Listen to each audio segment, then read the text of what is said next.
Hello everyone, friends from all around the world. My name is Franjo, and I'm your host. Welcome to my new channel, Stories by Franjo. Here we explore surprising people, places, and events that you don't usually hear about on the big mainstream channels. This is the place where you can learn something new, practice English without getting bored, and collect strange little facts you can drop into conversations at work, on a first date, or in those awkward moments when your brain panics and blurts out random trivia. If you love stories that make you think, laugh, or say, "I absolutely didn't need to know that, but I'm glad I do now," then you're in the right place. So grab a snack, get comfortable, and hit subscribe before your confidence changes its mind.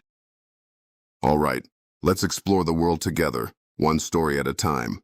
Today we begin with a moment when nature rewrote the map of Switzerland forever. On the morning of September 2nd, 1806, in the quiet Swiss village of Goldau, nothing looked unusual. Cows grazed in the fields, chickens scratched in the dust, and smoke rose lazily from chimneys as families baked bread and started their day. But beneath that calm surface, the mountain behind them, Mount Rossberg, was holding a secret. Cracks had been forming for years, hidden like veins under the skin of the earth. Locals heard the ground groan at night. Dogs refused to walk near the slopes. Birds, normally loud in the trees, migrated early in tense silence.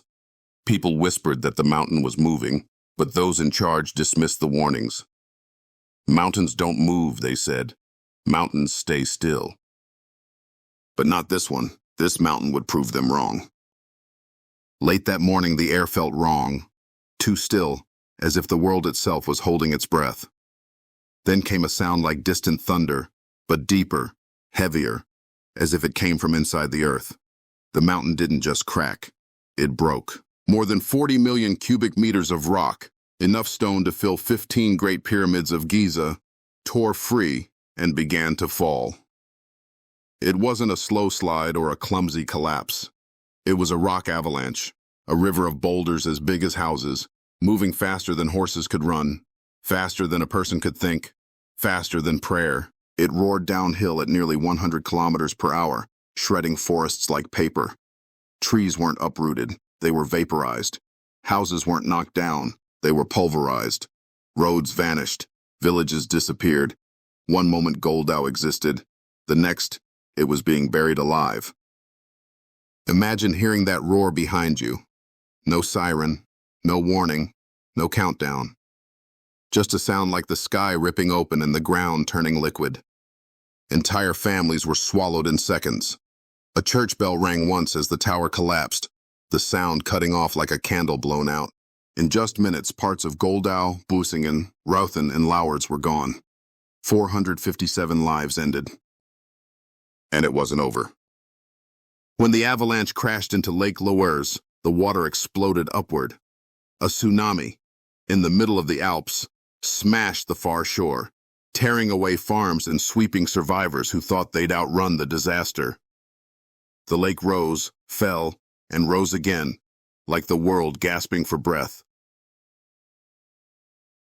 Even in devastation, stories of survival surfaced. A child clung to a tree branch high above the ground, carried there by the force of the slide. A farmer crawled from the ruins of his barn and dug with his bare hands, calling the names of his family. With no machines, no sirens, no emergency services, survivors formed rescue lines using nothing but lanterns, ropes, and pure will. When the dust settled, the mountain looked wounded, as if something had taken a bite out of it. The land was unrecognizable. Maps became useless. The world had rewritten itself. And yet, people stayed. They rebuilt. They refused to surrender their home. If you visit now, you can walk across the frozen wave of rock still lying where it fell. Enormous boulders sit like sleeping giants. There's a wildlife park, a museum, and a landscape permanently marked by that day. The scar didn't disappear, it became history. The Goldauer Bergsturz reminds us, the world under our feet is alive. Mountains are not statues. They shift, they breathe, and sometimes they wake up. So the next time you look up at a mountain, remember Goldau. Remember that on a quiet morning in 1806, a landscape stood up and changed the map in minutes. Nature doesn't ask permission. It moves. And we, small as we are, simply try to hold on.